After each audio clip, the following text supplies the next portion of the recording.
Olha só, 2020 chegou e aí chegam também aquelas tradicionais metas de ano novo. Alguns fazem as listas com planos, colocam aí as tentativas de mudanças, conquistas. Agora, como definir metas que não sejam tão fáceis de serem atingidas, mas também não impossíveis? Quem vai nos dar uma mãozinha a partir de agora é a administradora, palestrante, master coach. Ela é especialista em desenvolvimento humano, Alessandra Esmanioto. Alessandra, boa tarde. Seja bem-vinda ao Café Expresso, agora nesse novo formato. Boa tarde, Thaís. É um prazer estar aqui com vocês no Café Expresso e saber desta plataforma multimídia que vocês estão utilizando. Realmente é uma referência em nível de Brasil e eu fico muito feliz em estar aqui. Que maravilha, Alessandra. Toda meta, ela precisa de planejamento para ser alcançada. Agora, a primeira coisa é saber por que eu quero essa meta, quais são, de fato, os meus objetivos. Verdade, Thaís. A primeira coisa que as pessoas devem saber é por que elas querem essa meta, que tem a ver com o seu propósito. Por exemplo, o meu propósito para este ano é ter sucesso profissional na minha carreira. Então, tendo a clareza do propósito, fica muito mais fácil fazer um planejamento de como eu faço para poder alcançar. Agora, sonho é diferente de meta, né? Algumas pessoas alimentam sonhos para o decorrer da sua vida. Sonho é uma coisa, meta é outra. Propósito é outra, ou a gente pode unificar tudo isso? Com certeza dá para unificar, mas eu tenho que ter um planejamento com propósito. Eu acredito que esta é a palavra correta. Assim, o propósito é o que vai me levar à entrega do meu objetivo. Mas é muito importante que eu tenha metas exequíveis, de curto, de médio, de longo prazo. Se nós estamos falando do planejamento de 2020, nós precisamos pensar em metas de curto prazo, com pequenos planos de ação e com datas específicas para serem realizadas. Porque as pessoas se perdem muito foco, muitas coisas acontecem no dia a dia e em alguns momentos elas se dispersam e não acontece. Aí final de 2020, lá em dezembro, ela vai pensar, fracassei e tenho que recomeçar. Pois é, agora, ao mesmo tempo que não se pode propor metas tão simples e fáceis de serem atingidas, elas também não podem ser impossíveis, justamente para não gerar esse sentimento de frustração. Como é que se organiza tudo isso?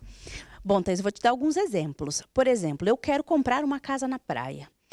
Essa minha meta é para 5 anos, então é uma meta mais de longo prazo. E eu preciso me organizar em 5 anos. Fica mais fácil eu me organizar nesses 5 anos, pensando que daqui 5 anos eu quero esse objetivo e quais as ações eu preciso fazer. Eu não posso chegar agora em 2020, não ter o dinheiro para comprar a casa na praia e simplesmente dizer, eu tenho o sonho de comprar uma casa na praia, sem uma organização prévia mais de longo prazo.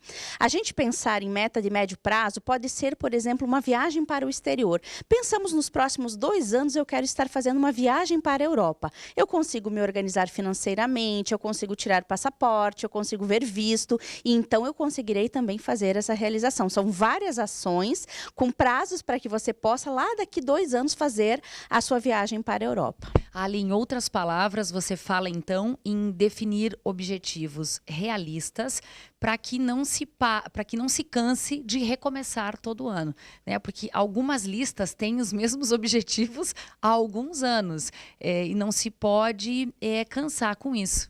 Algumas pessoas chegam para mim, Alessandra, eu estou cansada de recomeçar. E eu geralmente falo assim para ela, eu disse, então para de desistir.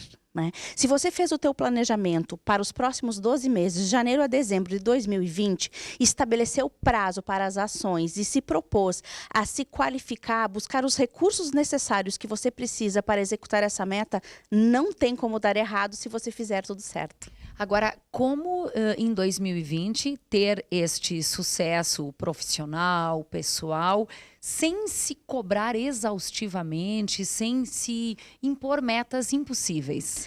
Eu acredito que o primeiro passo é você saber quais os recursos que você tem para fazer a execução do seu planejamento.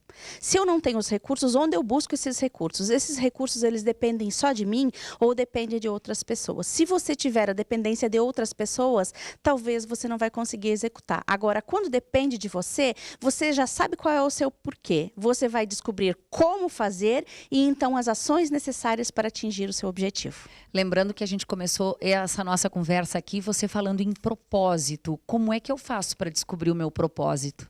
Então, a maioria das pessoas passam por esta vida sem descobrir um verdadeiro propósito. E para descobrir o propósito, você tem que trabalhar o autoconhecimento, entender o que realmente te faz feliz. O que vai fazer com que você se sinta mais pleno e mais realizado? No momento que você busca um autoconhecimento, muitas vezes a busca de uma ajuda profissional ou um curso, uma qualificação vai te gerar esse autoconhecimento e por conta disso vai fazer com que você tenha mais clareza com o teu propósito. Thaís, é importante lembrar que propósito é uma coisa que muda. Como eu falei no início da nossa entrevista, alguém pode ter um propósito específico de ter sucesso na carreira. E se ele atingiu o sucesso na carreira este ano, que era o propósito dele, talvez o ano que vem seja formar uma família. É o propósito dele do próximo ano. Então, a gente não pode ficar amarrado como tendo um propósito único. Entendido, Alessandra. Agora, em 2020... quais serão os profissionais que terão sucesso? Você palestra e faz cursos em várias cidades e capitais do Brasil e está muito em contato com empresas. Qual é o perfil dos profissionais de sucesso? Eu tenho observado muito isso, Thaís, e assim, as pessoas de sucesso são as pessoas que têm a mentalidade de crescimento. Estas pessoas, elas se cercam de pessoas positivas, de pessoas que querem fazer acontecer, pessoas que as incentivam. São pessoas extremamente resilientes com as adversidades que acontecem, porque todo projeto ele tem ajustes para serem feitos no meio do caminho. E eu não posso desistir, eu tenho que ser persistente, resistente e tenho que ter muita paixão para fazer aquilo acontecer. E para se tornar um profissional com essas características, faz como? Então, só para a gente encerrar aqui. Desenvolva suas habilidades. Quais são as habilidades que você precisa para atingir os seus objetivos? E aí é o segredo do sucesso para 2020. Olha, para resumir a conversa aqui, metas realistas têm mais chance de serem concretizadas lá no final de 2020, certo, Alessandra? Um passo de cada vez, isso mesmo, Thaís. Muito obrigada, um ótimo ano para você. Obrigada. Obrigada.